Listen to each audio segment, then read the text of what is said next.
आखिरकार जापान ने वह कदम उठा ही लिया जिसका सभी लोग लंबे समय से इंतजार कर रहे थे। ये घोषणा अब आधिकारिक रूप से सामने आ चुकी है। लेकिन हैरानी की बात यह है कि बहुत से लोग इस खबर से खुश होने की बजाय निराश दिखाई दे रहे हैं। आज की इस वीडियो में मैं विस्तार से बताऊंगा कि आपको निराश होने की बिल्कुल भी जरूरत नहीं है। साथ ही ये भी समझाऊंगा कि सोशल मीडिया पर बिना रिसर्च किए राय देने वाले लोगों की बातों पर भरोसा करने से पहले खुद जानकारी पढ़ना कितना जरूरी है। अगर आपने पिछले कुछ हफ्तों से मेरी वीडियो देखी है तो आपको पता होगा कि मैं लगातार जापान की क्रिप्टो रणनीति के बारे में बात कर रहा था। मैंने कई बार बताया था कि Japan stable coins, tokenisation, XRP और रिपल को लेकर बहुत गंभीर है। SBI ग्रुप भी इस पूरी कहानी का एक बहुत बड़ा हिस्सा बना हुआ है। पिछले कुछ महीनों में जापान से लगातार बड़े बड़े ऐलान सामने आए हैं। इन सभी घोषणाओं से साफ पता चलता है कि जापान अब इस नई ब्लॉकचेन और डिजिटल एसेट तकनीक को पूरी तरह अपनाने के लिए तैयार है। हाल ही में एक बड़ी खबर आई कि अब जापान व्यवसायों को USDC स्टेबल कॉइन का इस्तेमाल करके अंतर्राष्ट्रीय भुगतान, फॉरेन सेटलमेंट करने की अनुमति देगा। इसके लिए सर्कल ने जापान की सबसे बड़ी वित्तीय कंपनियों में से एक नोमुरा के साथ साझेदारी की है। इस साझेदारी का उद्देश्य जापान में स्टेबल कॉइन आधारित भुगतान प्रणाली शुरू करना है। अब USDC की मदद से वित्तीय संस्थान सामान्य बैंकिंग समय के बाहर भी तेजी से अंतर्राष्ट्रीय भुगतान कर सकेंगे। सबसे महत्वपूर्ण बात यह है कि मार्च 2025 में USDC जापान में आधिकारिक मंजूरी पाने वाला पहला अमेरिकी डॉलर समर्थित स्टेबल कॉइन बन गया। ये बहुत बड़ी उपलब्धि है। आज स्टेबल कॉइन अडॉप्शन पहले से कहीं तेजी से बढ़ रही है और इसमें कोई कमी नहीं आ रही। जो लोग स्टेबल कॉइन्स की इस क्रांति को नजरअंदाज कर रहे हैं, वे शायद आने वाले वैश्विक वित्तीय बदलाव का सबसे महत्वपूर्ण हिस्सा मिस कर रहे हैं। मेरी राय में स्टेबल कॉइन्स पारंपरिक फियाट करेंसी सिस्टम का एक आधुनिक और कहीं बेहतर विकल्प बनकर उभर रहे हैं।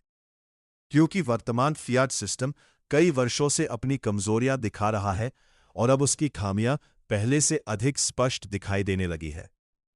इसी वजह से आज का समय ब्लॉकचेन और स्टेबल कॉइन टेक्नोलॉजी को गंभीरता से समझने का सबसे सही समय है।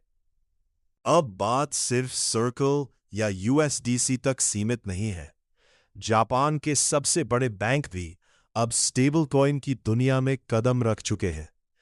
MUFG, SMBC और मिज़ुहो जैसे बड़े बैंक मिलकर वर्ष 2026 तक एक संयुक्त स्टेबल कॉइन लॉन्च करने की योजना बना रहे हैं। यानी अब ब्लॉकचेन आधारित पेमेंट सिस्टम केवल एक कल्पना नहीं रह गया है, बल्कि ये वास्तविकता बनता जा रहा है। इससे साफ पता चलता है कि केवल निजी कंपनियां ही नहीं, बल्कि जापान का पूरा बैंकिंग सेक्टर और यहां तक कि बैंक ऑफ जापान भी इस नई तकनीक को अपनाने के लिए तैयार है। हम लगातार देख रहे हैं कि जापान नई ब्लॉकचेन टेक्नोलॉजी को अपनाने में तेजी दिखा रहा है ताकि भविष्य की डिजिटल अर्थव्यवस्था में वह सबसे आगे रह सके। अगर हम 2022 से अब तक के घटनाक्रम को देखें तो दुनिया के कई बड़े देश खुद को क्रिप्टो हब बनाना चाहते हैं। उन्हें यह समझ आ चुका है कि जो देश ब्लॉकचेन और डिजिटल एसेट्स को सबसे पहले अपनाएगा, वही आने वाले वैश्विक वित्तीय सिस्टम में सबसे मजबूत स्थिति में होगा। इसी कारण जापान लगातार स्टेबल कॉइन्स, टोकनाइजेशन और ब्लॉकचेन इंफ्रास्ट्रक्चर पर बड़े निवेश कर रहा है। मई महीने की शुरुआत में एक और महत्वपूर्ण खबर सामने आई। जापान अब अपने गवर्नमेंट बॉन्ड्स को भी ब्लॉकचेन पर लाने की तैयारी कर रहा है।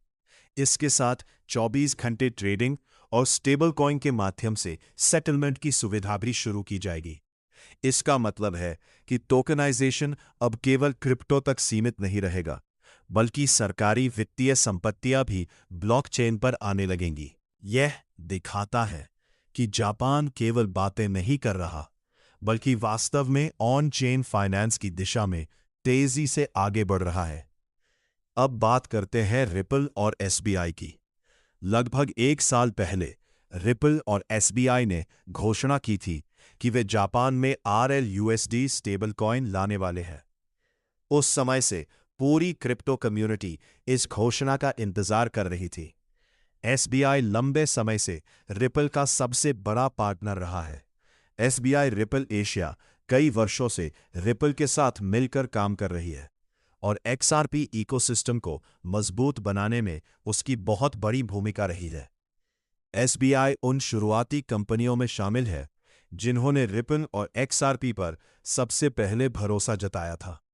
इसी वजह से अमेरिका के बाहर सबसे अधिक XRP रखने वाली संस्थाओं में एसबीआई का नाम शामिल है। और अब आखिरकार वो दिन आ गया है जिसका सभी को इंतजार था। आखिरकार आज वह घोषणा आधिकारिक रूप से सामने आ गई जिसका सभी लोग लंबे समय से इंतजार कर रहे थे। सबसे पहले खबर आई कि XAUUSD को जापान में आधिकारिक रूप से लिस्ट कर दिया गया है।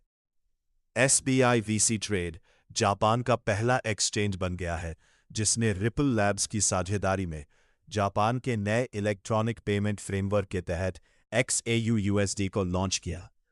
सबसे अच्छी बात यह है कि इसके लिए डिपॉजिट और विड्रॉल फीस शून्य रखी गई है।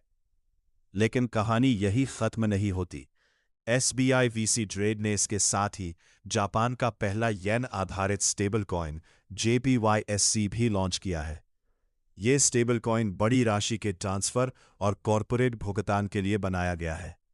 पहले जहां ट्रांसफर की लिमिट थी, अब बड़े भुगतान भी आसानी से किए जा सकेंगे।